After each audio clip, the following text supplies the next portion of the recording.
est devenu impossible de lâcher votre chien. Dès que vous enlevez la laisse, c'est terminé, il ne vous entend plus. Vous avez beau le rappeler, rien n'y fait, il ne revient pas. Restez avec moi, je vous offre ici 3 clés pour bien démarrer l'apprentissage de votre rappel.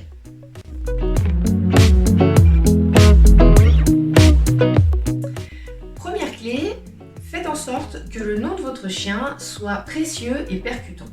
Une des grosses erreurs que l'on fait très souvent, c'est d'utiliser le nom de son chien à chaque fois qu'on cherche à communiquer avec lui. Donc tout au long de la journée, vous allez être amené à répéter son nom. Et malheureusement, vous allez aussi beaucoup l'utiliser peut-être pour des petites choses négatives, surtout quand le chiot est jeune, parce qu'on est souvent en train de dire arrête, stop, non. Et du coup, le nom du chien devient finalement petit à petit comme une musique douce dans son oreille. Et quand vous serez à l'extérieur, cette petite musique douce qu'il entendra lui permettra finalement de vous localiser, mais l'incitera pas forcément à revenir vers vous. Pour éviter ces problèmes, faites en sorte d'utiliser plutôt des surnoms tout au long de la journée. Amusez-vous, trouvez des surnoms rigolos.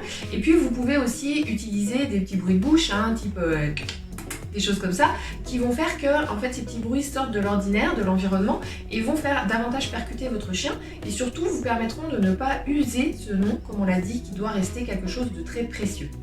Une dernière chose par rapport au nom, essayez justement du coup de faire en sorte que ce nom ne soit utilisé qu'en association avec des moments ou des événements hyper positifs. Donc par exemple, donnez bien le nom de votre chien au moment de l'appeler pour la gamelle.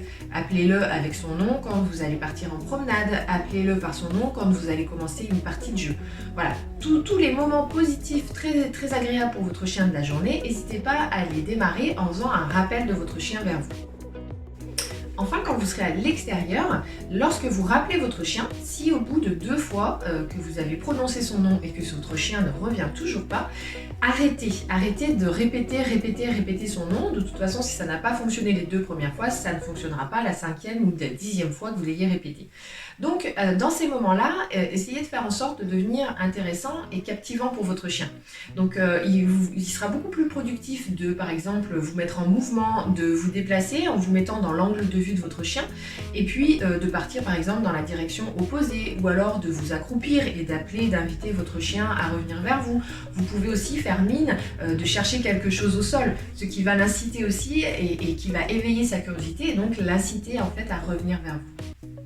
Et dernière chose, bien sûr, chaque fois que votre chiot ou votre chien reviendra vers vous, alors que vous l'avez appelé 1 ou 2 fois, ou même si vous avez dû effectivement partir dans une direction opposée, faire du bruit, agir autrement qu'en l'appelant par son prénom, bien entendu, félicitez-le systématiquement, et montrez-lui votre réelle joie et votre spontanéité lorsqu'il revient enfin vers vous. Deuxième clé, renforcer le suivi naturel de votre chien. Alors d'abord, qu'est-ce que le suivi naturel? C'est en fait un comportement qui s'appuie sur le besoin social du chien et le besoin de sécurité. C'est quelque chose que l'on voit très bien lorsqu'on observe une portée. Quand la mère se déplace, les petits chiots derrière vont suivre naturellement leur mère dans ses déplacements. En fait, c'est ce comportement-là qu'on va essayer de renforcer et d'amener à se faire sur vous, la personne qui sera donc le nouveau référent de votre chien. Alors, à savoir que ce comportement est très présent jusqu'environ 5-6 mois du chien. L'idéal, c'est justement de profiter de cette période, donc des 2 mois où vous l'avez jusqu'à ces 5-6 mois, pour justement vraiment renforcer ce comportement qui se manifeste très naturellement en fait. Ensuite, l'idée, c'est justement comment faire si ce comportement n'est pas si manifeste que ça.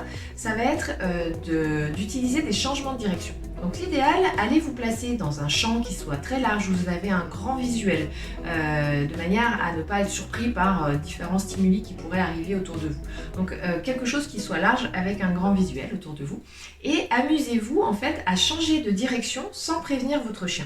Donc votre chien est à votre droite, ne dites rien et partez sur la gauche. Il est un petit peu devant vous, ne dites rien, revenez sur vos pas.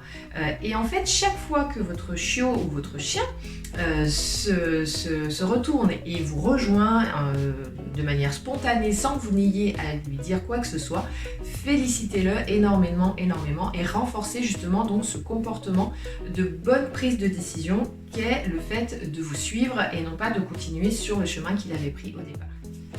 De cette façon, vous allez en fait apprendre à votre chien à vous surveiller et ce qui vous permettra, vous, de moins surveiller votre chien. Troisième clé, Apprenez un signal clair qui signifie à votre chien de revenir vers vous, jusqu'à vous en fait. Ce signal, il va falloir que vous l'appreniez de manière progressive. Donc, au départ, faites en sorte de travailler sur des distances qui sont très courtes et dans un environnement qui sera très peu stimulant pour votre chien. Donc c'est vraiment quelque chose que vous pouvez commencer à apprendre en fait à l'intérieur de la maison, puis dans votre jardin, puis dans des situations à l'extérieur où il y a peu de stimuli autour de vous. Et en fait, une fois que vous sentez que les choses sont bien acquises, allez progressivement en fait vous confronter à de nouveaux stimuli et ça vous permettra de voir où vous en êtes dans votre travail, savoir si vous devez revenir un petit peu en arrière et renforcer le comportement dans une situation plus facile et peut-être aussi utiliser une longe lorsque la situation est plus stimulante pour le chien. Pour cet apprentissage, prenez vraiment votre temps, allez-y vraiment très progressivement. L'idée c'est vraiment de mettre votre chien en réussite le plus possible. Donc prenez vraiment votre temps et amusez-vous surtout, soyez fun. Les chiots ils aiment s'amuser, donc si chaque retour à vous est une expérience amusante, fun, sympathique, vous allez forcément mettre en place plutôt un ancrage émotionnel sur ce comportement qui sera hyper positif. Donc amusez-vous, encore une fois, soyez spontané, manifestez le fait que vous êtes content que votre chien revienne à vous et manifestez-le très clairement à votre chien.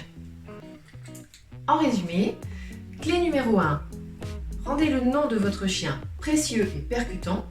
Clé numéro 2, travaillez le suivi naturel de votre chien.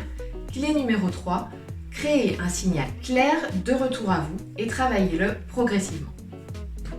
Si cette vidéo vous a aidé, n'hésitez pas à la partager, abonnez-vous à la chaîne et un petit pouce bleu pour m'encourager. À bientôt!